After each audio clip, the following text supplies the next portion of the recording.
We continue the Architecture of Consciousness series, part 4, Dwelling in the Upper Room Within, presented by John Donovan Ministers in association with the Lux Mentis Divina Bible Project.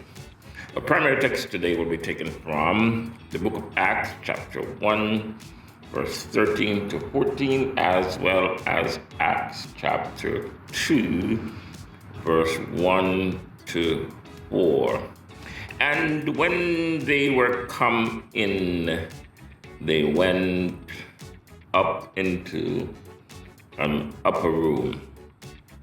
Our supporting text will be taken from the book of Isaiah, chapter 55, verse 8 and 9, as well as Colossians, chapter 3, verse 1 to 2, and Romans 12, verse 2. As you know, our series theme, the architecture of consciousness, while this specific sermon theme surrounds ascending from lower awareness into divine consciousness. Ascending from lower awareness into divine consciousness. And we will be touching at least 3 metaphysical themes: warfare, worship, and the wealth. When we speak of wealth, we're not necessarily speaking finances. Fear, part of warfare, reactionary thinking, emotional turbulence, lower consciousness, spiritual distraction. Those are the things we'll be warring against today. And as we come in worship, we come in alignment with divine, surrendering ourselves in stillness with expectancy, elevating our thought. And when we speak of wealth, we look at vision, having a vision. Without a vision, the people perish. Looking forward to wisdom, spiritual clarity, inner empowerment, and divine perspective. You should see those themes as we progress through this word tonight.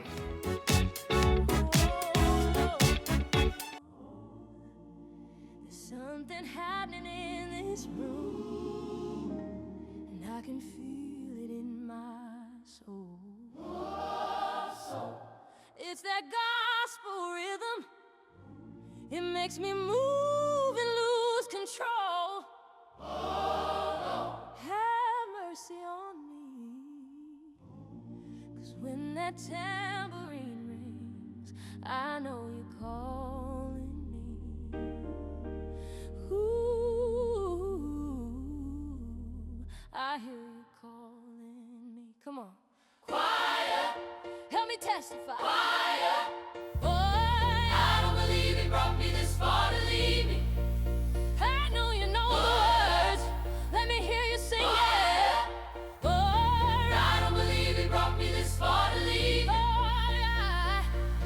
One more time for the people in the back. I don't believe he brought me this far to leave me. There's something about a gospel groove. I don't believe he brought me this far to leave me. Through everybody in the room. I don't believe he brought me this far to leave me.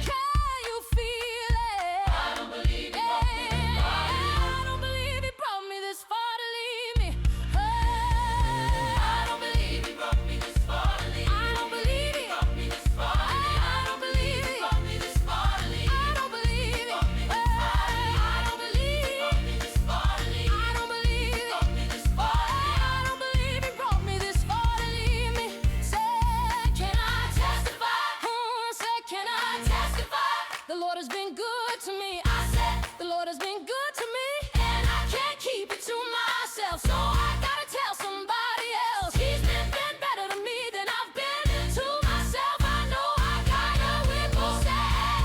Fire, let me hear. Fire, I don't believe he brought me this far to leave. And the people say, I don't believe he brought me this far to leave. I don't believe he brought me this far to leave. I don't believe he brought me this far to leave. I don't believe it.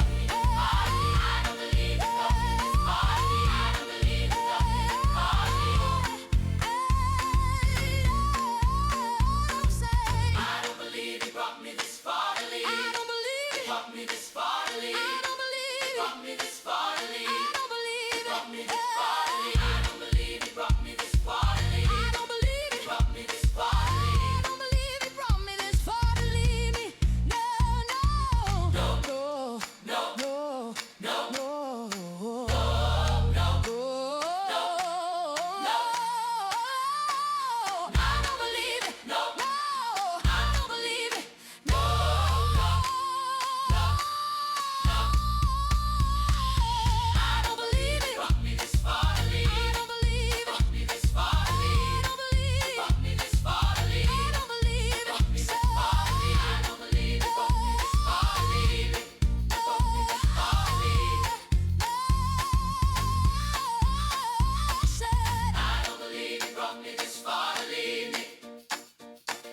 I don't believe he brought me this far to leave me. No, no, no, no, no, no, no, no. I don't believe he brought me this far to leave me. No, I don't believe he brought me this far to leave. I don't believe he brought me this far to leave. I don't believe he brought me this far to leave. I don't believe he I don't believe he brought me this far to leave. I don't believe he brought me this far to leave. I don't believe he brought me this far to leave me. No, no, no.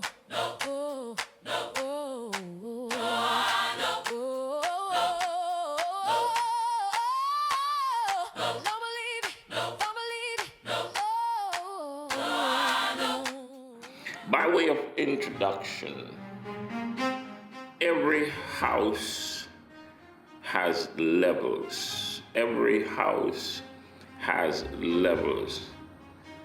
There are foundations, there are rooms, there are doors. But many houses also contain an upper room, a higher place, a place above the noise, a place above the daily traffic, a place set apart for communion. In Scripture, the upper room becomes one of the most powerful symbols of spiritual transformation. It was in an upper room that the disciples gathered. It was in an upper room that fear was transformed into faith. It was in an upper room that the divine fire descended. It was in an upper room that ordinary people became extraordinary vessels. Metaphysically, the upper room is not merely a location. It is a level of consciousness. It represents the elevation of awareness above fear, confusion, survival thinking, and emotional chaos. Every soul possesses an upper room. Most people simply do not live there. Point number one. The lower rooms of consciousness. Most human beings live from the lower rooms of the house. The lower rooms are occupied by fear, anxiety, resentment, insecurity, reaction, survival thinking. If I can just make it in. These rooms are crowded with noise. The news enters here. The opinions of others enter there. The wounds of yesterday live there. Many people spend their entire lives moving between these lower rooms. Their awareness becomes trapped in cycles of reaction. Every circumstance determines their mood. Every problem determines their outlook. Every setback determines their identity. The lower rooms are not evil. They are simply incomplete. The soul was created for something higher.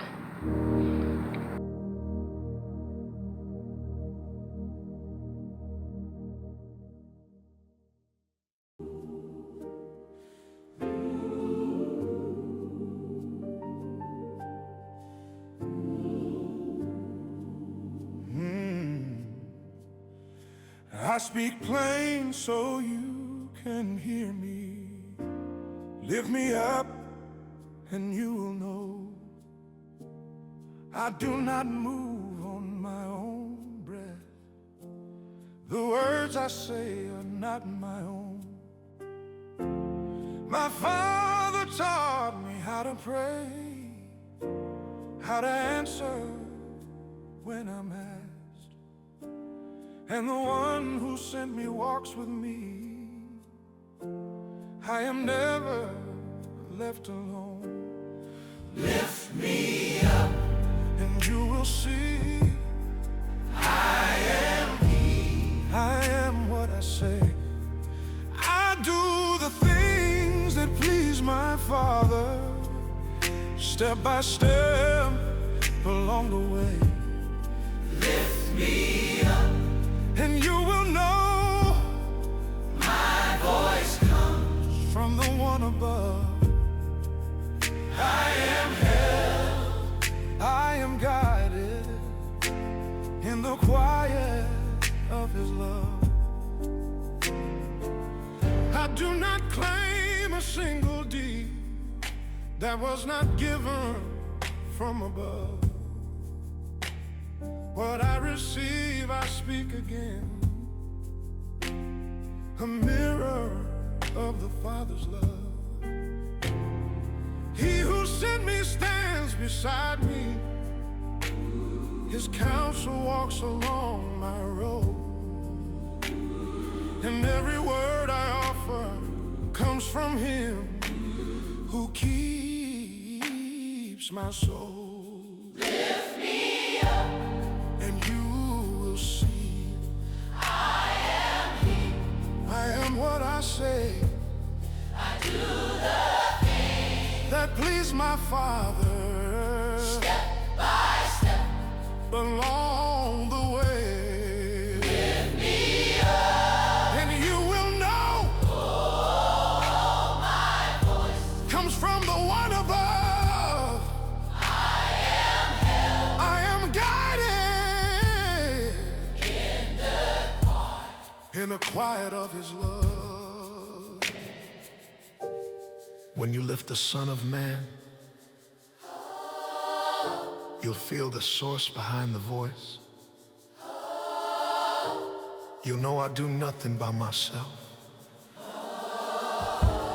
I only follow the Father's choice. Lift me up,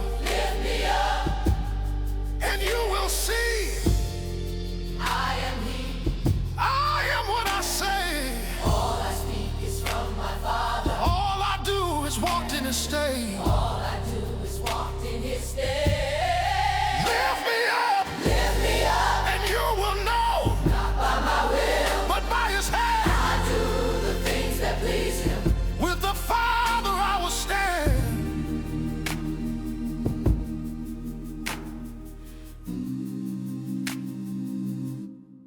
Oh, oh, oh, oh, oh.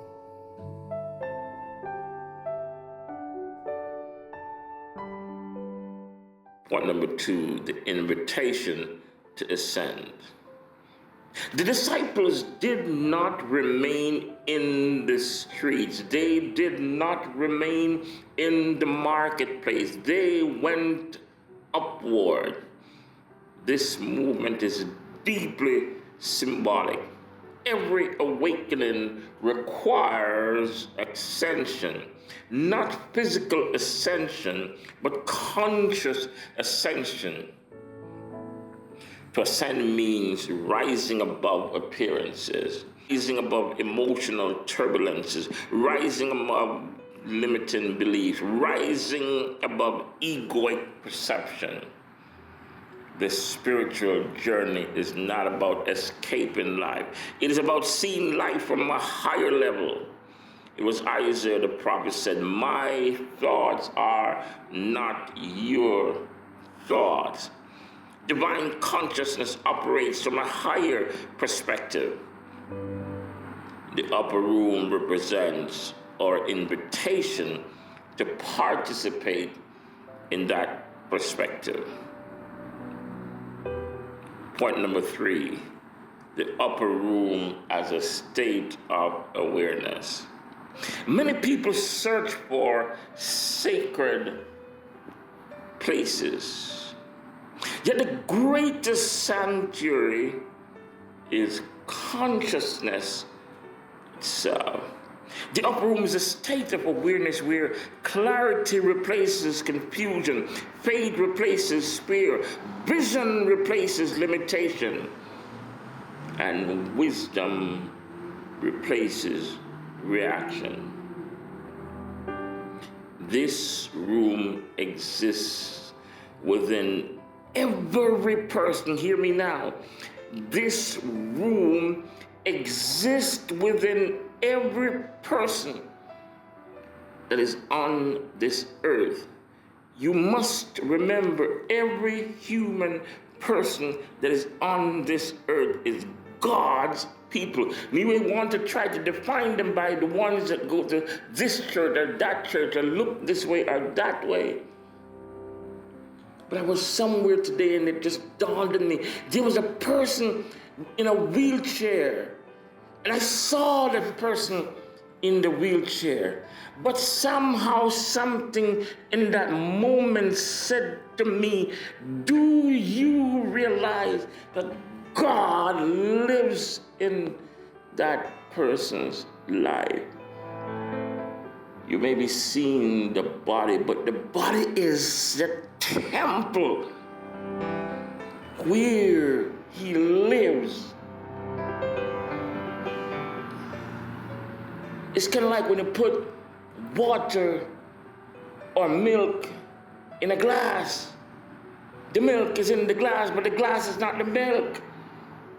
I've been saying it for some time now, when we must understand and stop writing off people because they don't look and they don't act the way you do. This room, this upper room, exists within every person. Unfortunately, it is often neglected. Many know how to visit it. Few know how to live there. They ascend on Sunday and descend on Monday. On Sunday, they dance, they praise, they worship in awe of the amazing. Brothers and sisters, welcome. The church is filled with people. Yes, lift your hands in praise. Love. But when they get in the marketplace, they simply cannot apply the power, knowing that they have received power, and they can receive that power when the Holy Ghost comes. Not just a power to have them dancing, speaking in tongues on Sunday, but to go in the marketplace on Monday and make a difference. Christians, people of God, believers who have accepted the divine, accepted Jesus Christ as their personal Savior, should be the most effective human being on the planet, because you are filled with power. But the problem is, we only see the power as something that is there, that you speak in tongues for another lifetime. We don't see the effectiveness for this lifetime. What is the point of buying a house, building this big, beautiful mansion overlooking the ocean, and you never live there? or God is there, but you're not even visit.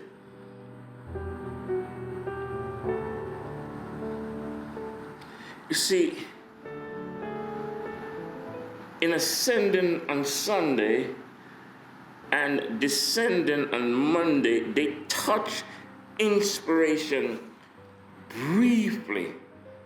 But on Monday, the anxiety comes back, and the stress and the fear and the warfare constantly fussing about not having enough, not knowing that wherever you find yourself, you can be content knowing that God always, not sometimes, always makes a way.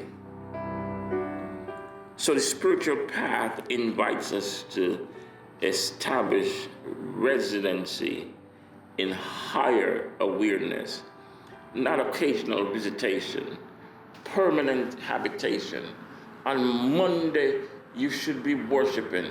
On Tuesday, you should be there with the Holy Spirit. God should be leading you. Wednesday, Thursday, Friday, Saturday, Sunday, Monday. It doesn't matter which day. We must always strive to be above the noise of the fray of the ocean. Ship is on the ocean, but the ocean is not in the ship. Point number 4, the power of one accord.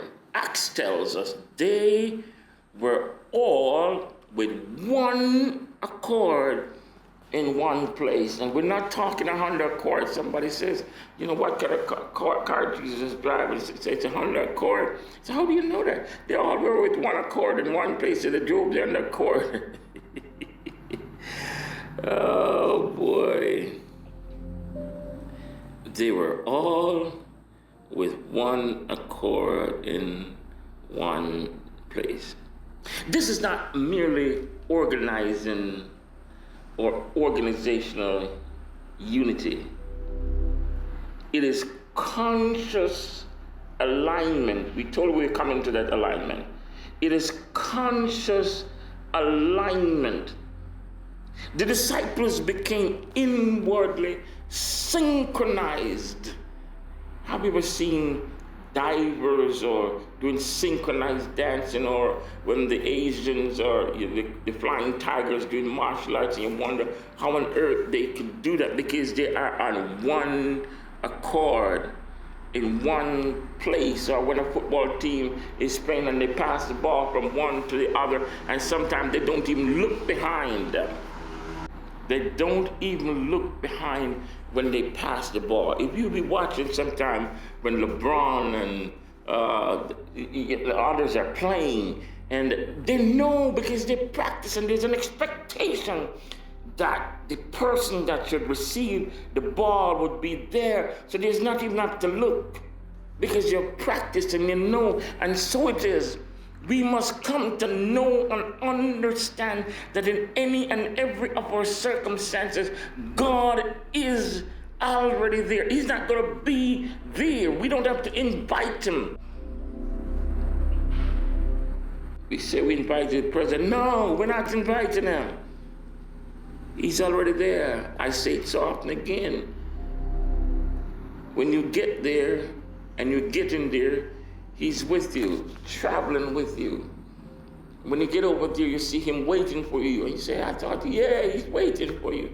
And when you're ready to go back home, he pack up and get ready and walk with you. But he already went back over there preparing.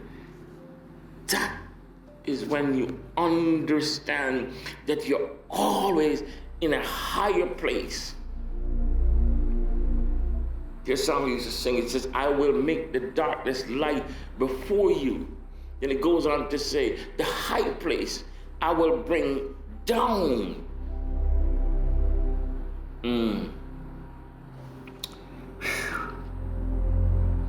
The disciples became inwardly synchronized at that day. Their attention was unified with expectation. Their intention was unified. The expectation was unified. Attention, unified. Intention, unified. Expectation, unified. You see, fragmented consciousness leaks power. If you have a battery and it's partially busted, after a while it becomes useless because it's leaking power. The power is there, but it is leaking. Unified consciousness concentrates on power. Every day when you get up, you focus on the things you can do, because you cannot do something. We said it in one of the series the other day. There is no such thing as not doing something. You do something else. There's no such thing as not doing. What did you do? No, I didn't. No, you did something else. It's not, they're not doing. So this is the point. Focus on the power, because or race consciousness or tradition will make us think that, you can't do and you can't.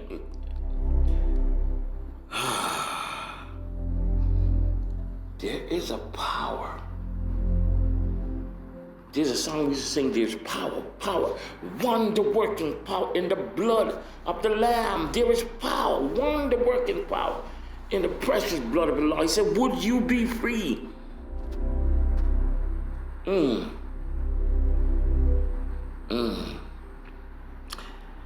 The same principle of unification operates today. When your thoughts pulls you in different direction, your energy scatters, because you have to be focused on this and you have to be focusing on that.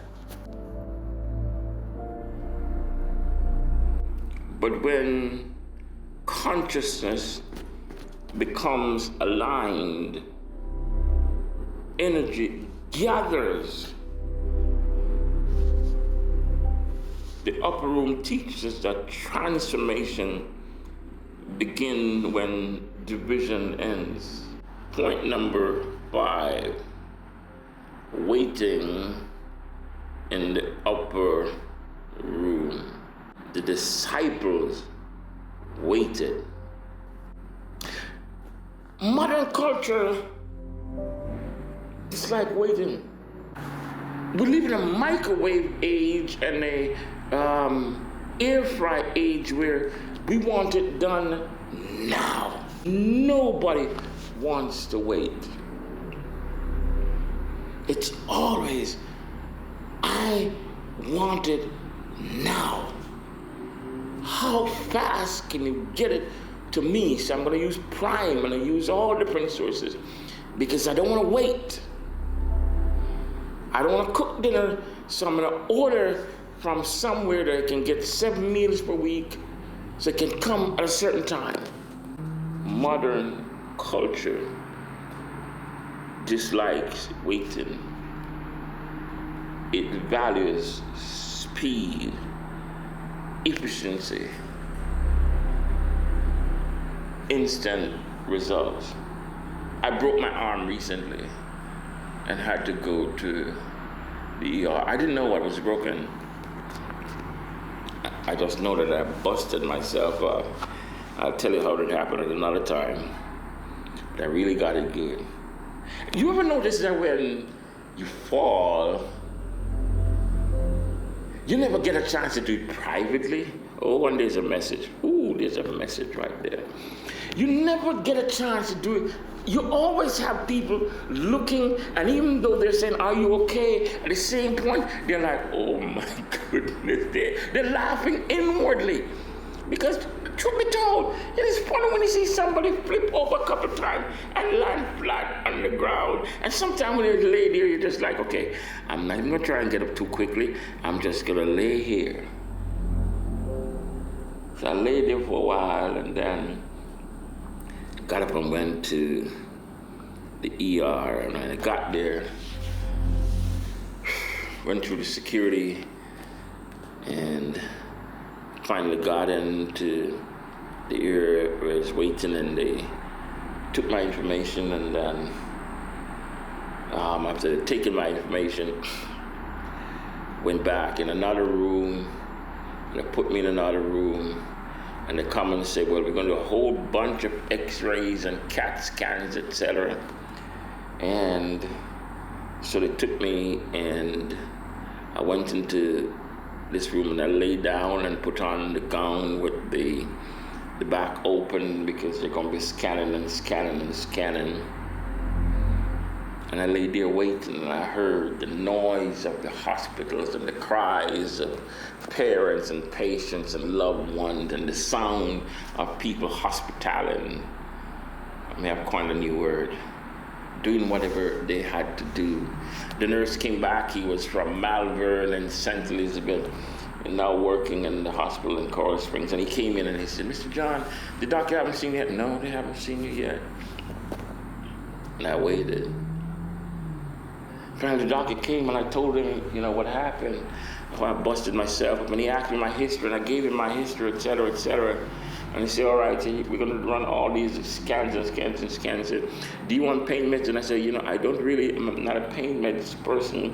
What I do, I either go to sleep or I do transcendental meditation, where I just get out of here so I don't feel the pain. So, well, the level of pain you're in, you need something because your blood pressure is going too high, because you're stressing over this pain, you're hurting. And so he said, all right, give me something basic. And so he gave me something basic, not advertising for any of them, that's why I put it that way. And so he gave me the basic thing, and still I had to wait. Then one person came and took me to x-ray, then to CAT scan, all different sort of scanning and ultrasound, and just happy to see me, because they know they're going to be spending some money. And so I did all the scans, and I had to wait. But there were some people inside there were fussing and stressing. Why do I have to wait? Why?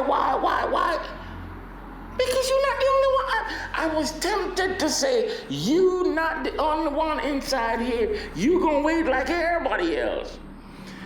But I'm learning not to get involved in, this is not, you see, this consciousness series, if you think you're the only one learning, you make a sad mistake. I'm learning because my sense of big mouth, Runaswam Jamaican, is tempted to say, be quiet, man, stop the noise. People trying to hear, they're sick and they gotta listen to you screaming and shouting.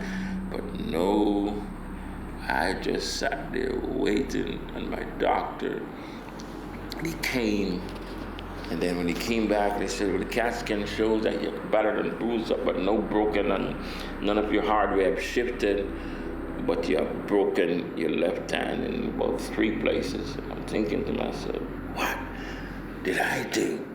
And some of you waiting to hear how it got broken. You see, that is the problem. That's one of the problems we have. We want to know how it happened. Not even think it happened. It happened. My hand is broken. So now, when I'm taking a shower, you have the long wand, and you put a bag over the thing so the hand doesn't get wet. But you learn. And now I'm waiting for it to heal. I waited. The doctor came. The doctor was already, listen. The doctor didn't come because I was in the hospital. He was already there waiting. What am I trying to say? God is already waiting in that upper consciousness, waiting for you to get out of the muck of your mind and low thinking. I'm gonna say it. Recently, I'm not going to call her a name, but I saw a brother, and he said he's 32 years old now. I didn't realize he had gotten that old. And for whatever reason, he was called by his father in the church to preach. And the church world, as well as those commentators are questioning why is it this one and that one. Can I tell you about the Tishbite, Elijah, the Tishbite that just showed up? Moses, Paul, Cyrus. What is wrong with us? When we can't, it's like we have set this standard up which has nothing to do with God. And thinking that we are so righteous, not knowing that our righteous, the greatest righteousness that we have is filthy rags when we come in the presence of the Savior, when we come in the presence of holiness. I tell you, I didn't worship my Father, but when I may even think something wrong and I get in His presence, it's like,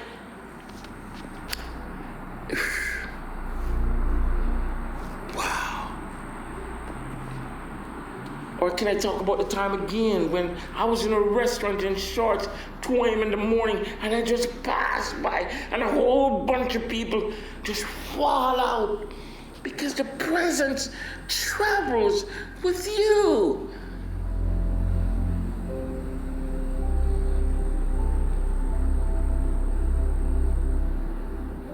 Spiritual transformation rarely occurs in a hasty moment. And waiting is not inactivity. Waiting is preparation. Waiting is alignment. Waiting is the stillness that allows divine wisdom to emerge. You've been waiting for 20 years and God said now is the time. Go speak the words and don't listen to anybody else out there. Listen to the voice of God, because I promise you, if you give me a banana, somebody's going to say, why didn't you bring me a pear? Or why did you give me a ripe one? Why did you? Oh, God. There is nothing you can do sometime to please people. You try your best, and there's always a reason. So the only thing you can do is to wait on the Lord. Be of good courage. Be instant in season and out of season. And when your season comes, get up and run and walk with it. I don't care if last night you were on the stripper pole and today God says no more pole. I want you to stand in the pulpit. Saw a porn star that became a preacher, and everybody trying to figure out, is she really saved? And some of y'all trying to get back to find what she looked like in her olden days.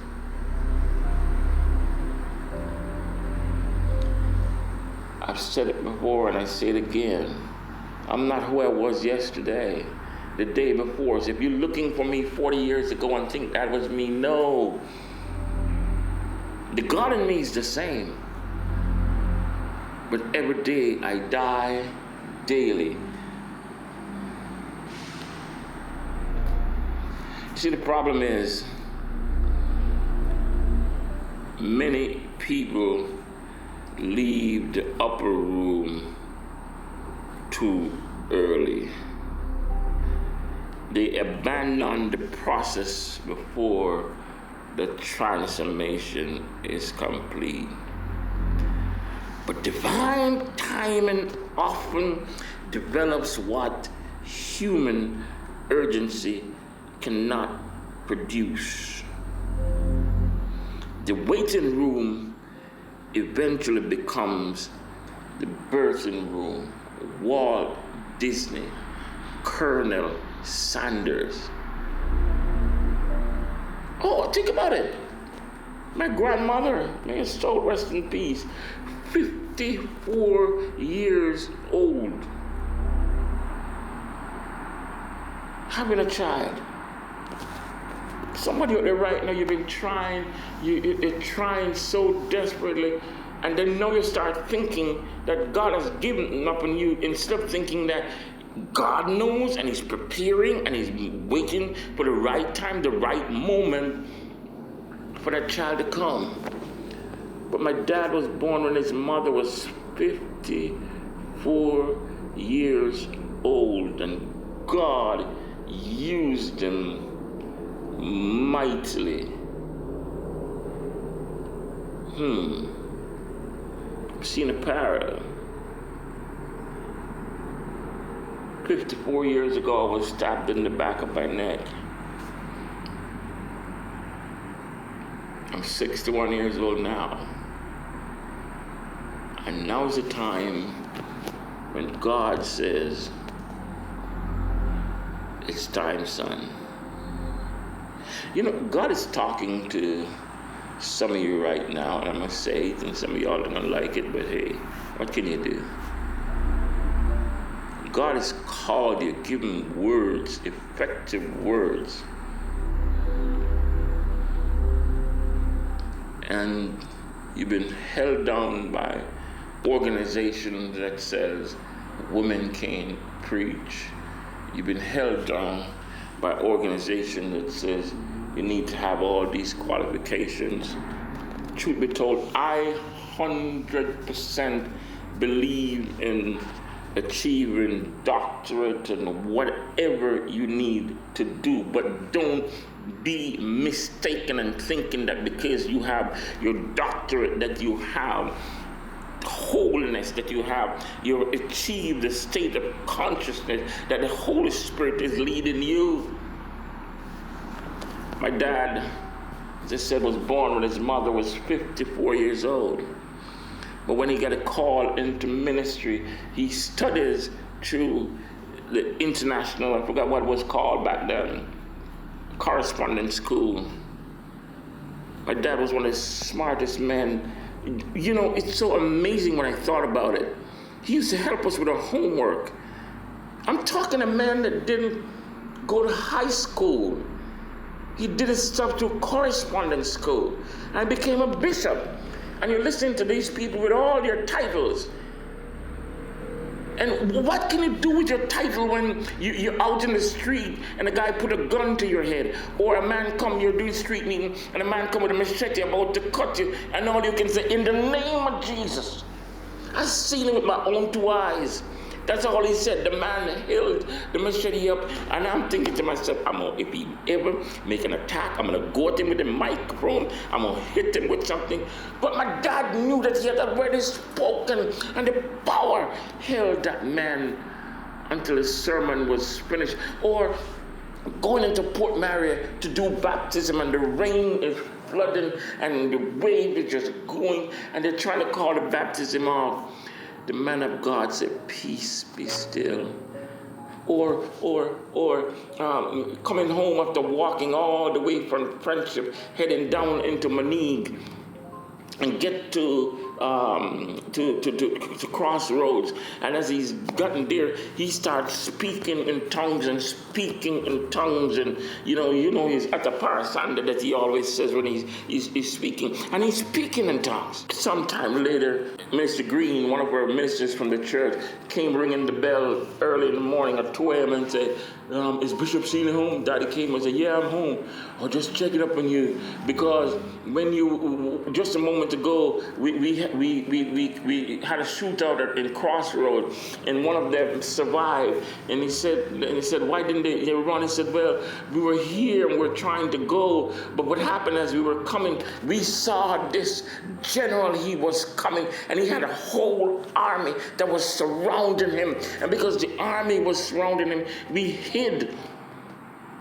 And by the time we were ready to go, you came up. You think that has anything to do with what you get at any divinity school? You get that down on your knees. And when I'm talking down on your knees, it may not have to be physically down on your knees, but you get that because you know how to get in presence.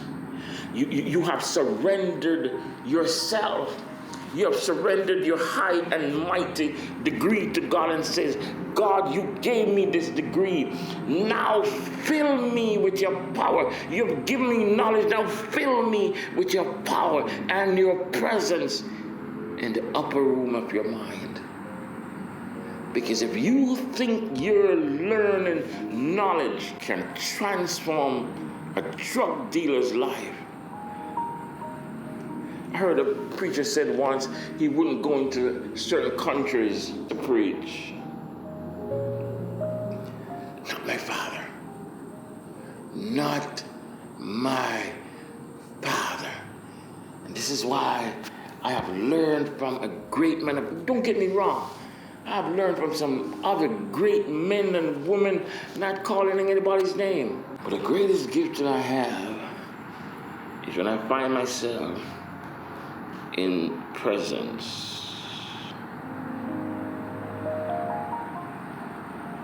You see, divine timing often develops what human urgency cannot produce. The waiting room eventually becomes the birthing room. So in that room, there's a baby there. You're pregnant with possibilities. And those possibilities are there for whatever period it is until it is time to birth them.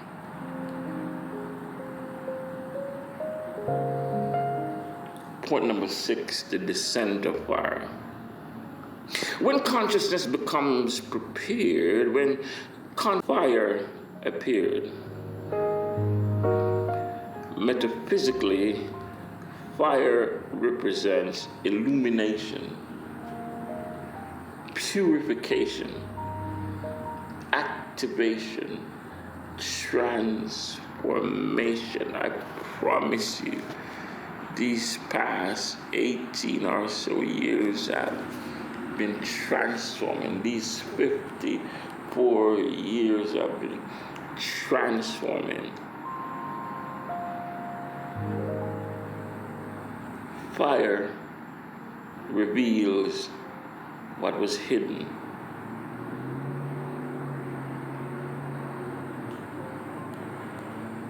Fire burns away what is unnecessary. Fire energizes what is essential. The divine fire did not come to destroy it. It came to reveal them. The divine fire did not come to destroy them. It came to reveal them.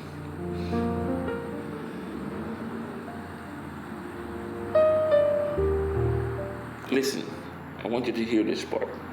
The disciples did not become something new.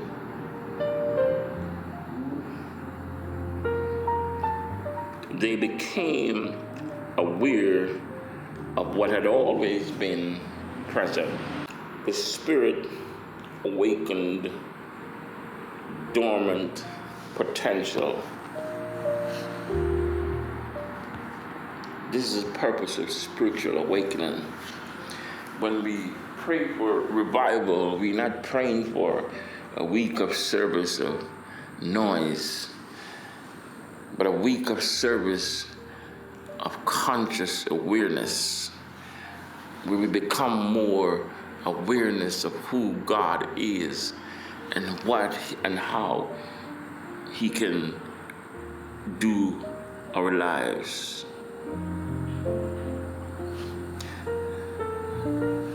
The Spirit awakened dormant potential. This is the purpose of spiritual awakening, not becoming someone else, but becoming who you truly are. I want you to know that this is, if you don't hear me anything as I say, You know, when we talk about make me over again, listen, the Holy Spirit simply makes you realize who you are. Point number 7, the new language of consciousness. After the fire came a new language.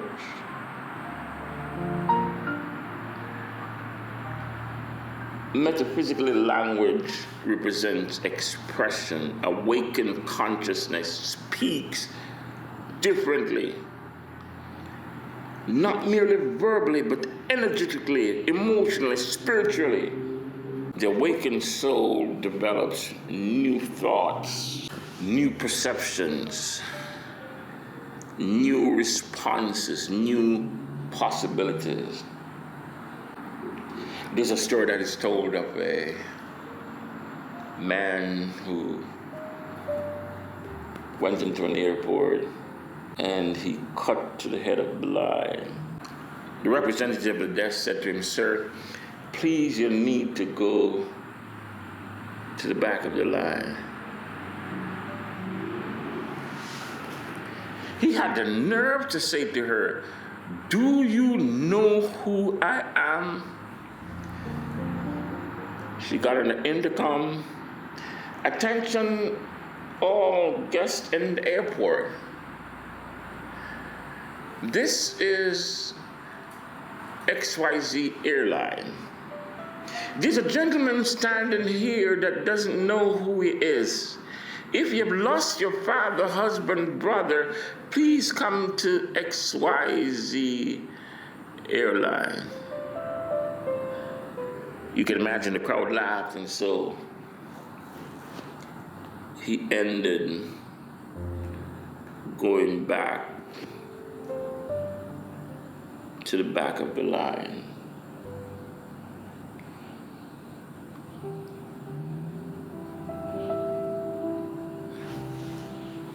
You see, it takes power to do that. Because you realize who you are. You know who you are. Even if the other guy don't know who he is, you know who you are.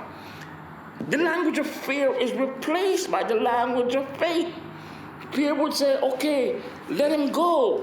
Faith says, "No. There are other people waiting."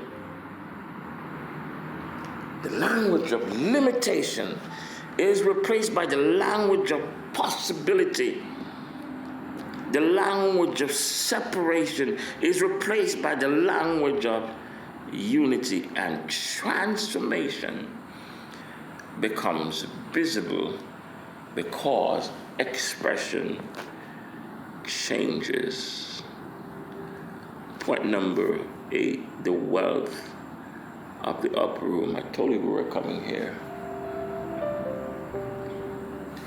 The world often seeks external elevation. Spirit seeks internal elevation. The upper room produces wealth that cannot be purchased. Wisdom, discernment, peace, confidence, spiritual authority, and inner stability. These treasures emerge naturally when consciousness lives above reaction. The elevated soul sees much farther, understands deeper, loves more completely, serves more effectively. The upper room creates a different quality of life because it creates a different quality of awareness. And so, in closing, every house contains an upper room. Most people know it exists, but few intentionally ascend to it.